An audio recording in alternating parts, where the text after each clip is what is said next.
Hi అండి, 6 categories of dairy farm లో ఈ రోజు 5th ఎపిసోడ్ కస్టమర్ హ్యాండ్లింగ్. మనం ఇప్పటి వరకు cattle management, fodder management, labour management and finance management చూసాం కదండి. ఈ రోజు మనం ఈ కస్టమర్ హ్యాండ్లింగ్ గురించి మాట్లాడుకుందాం. కస్టమర్ హ్యాండ్లింగ్ లో స్టేట్ అంతా మాక్సిమం ఫాలో అయ్యే ప్రాసెస్ ఏంటి అంటే ఈ పాల ప్యాకెట్ల ద్వారా కానీ లేదా బాటిల్స్ లో మిల్క్ గానీ వేసి డోర్ టు డోర్ డెలివరీ చేయడం. ఒక్క మన స్టేటే కాదండి, కంప్లీట్ ఇండియా అంతా కూడా ఎక్కువ చేసే ప్రాక్టీస్ ఇదే.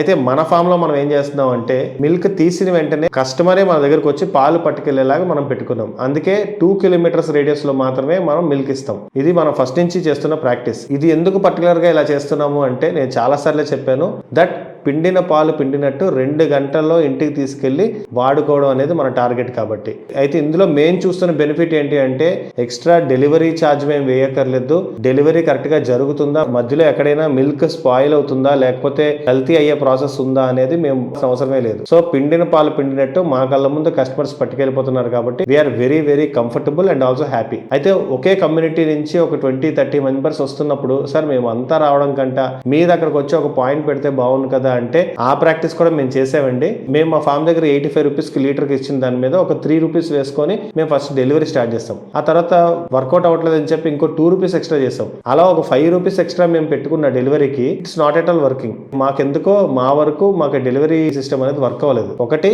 ఆ సిస్టమ్ ని మేము డెవలప్ చేయడంలో ఎక్కడో మేము ఫెయిల్ అయ్యామనేది చెప్పాలి.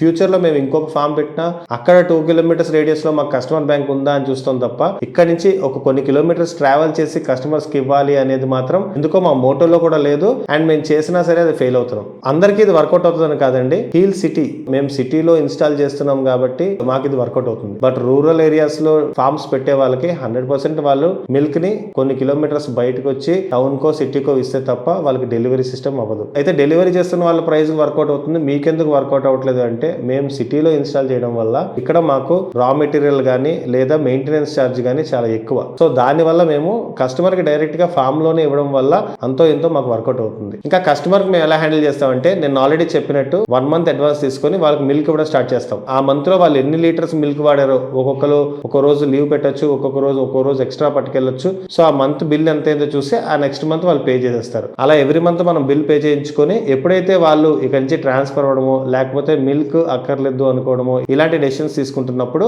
మనం ఇందాక తీసుకునే అడ్వాన్స్ ఏదైతే ఉందో అది రిటర్న్ చేస్తాం. దిస్ ఇస్ హౌ మేము కస్టమర్ ని హ్యాండిల్ చేస్తున్నాం. మాక్సిమం కంటిన్యూస్ గా మా దగ్గర బాల్ తీసుకుంటున్న వాళ్ళకి మా ప్రాక్టీస్ ఏంటో మిల్క్ అప్పుడప్పుడు సీజన్ బట్టి ఎలా చేంజ్ అవుతుంటాయో ఇవన్నీ వాళ్ళకి అలవాటు పడిపోయి ఎప్పుడో కొత్తగా వచ్చిన కొంతమంది కస్టమర్స్ మాత్రం కంప్లైంట్ ఇస్తా ఉంటారు, పాలు కొంచెం పలుచగా ఉన్నాయండి, కొంచెం పెరుగు తోడు పెడితే కరెక్ట్ గా అవ్వట్లేదు అని. అలాంటి కస్టమర్స్ కి మేము మాక్సిమం రిటర్న్ ఆన్సర్ కూడా చెయ్యము.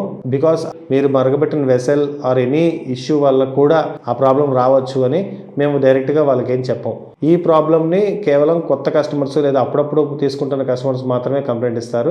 అది అంత పర్టికులర్ గా మనం నోట్ చేసుకొని ఇక్కడ ప్రాక్టీస్ చేంజ్ చేయడంలో ఏముండదు. బట్ ఓవరాల్ గా అందరు కస్టమర్స్ ఏదైనా ఒక కంప్లైంట్ చెప్పారు అంటే 100% అది మనం ప్రాక్టీస్ లో ఏదైనా మిస్టేక్ ఉందని చెప్పి మనం చెక్ చేసుకుంటూ ఉండాలి. చాలా రకాల ఫీడ్ ప్రాక్టీస్ చేసిన తర్వాత మేము తీసుకుని ఈ ప్రాక్టీస్ ఏదైతే ఉందో ఇది కన్సిస్టెంట్ గా చేస్తున్నాం కాబట్టి మాకు పెద్దగా అలాంటి కంప్లైంట్స్ ఏం రావు. Thanks for watching Frames and Farms. మా కాంటెంట్ మీకు నచ్చితే please do subscribe, join our community and let's grow together. Thank you.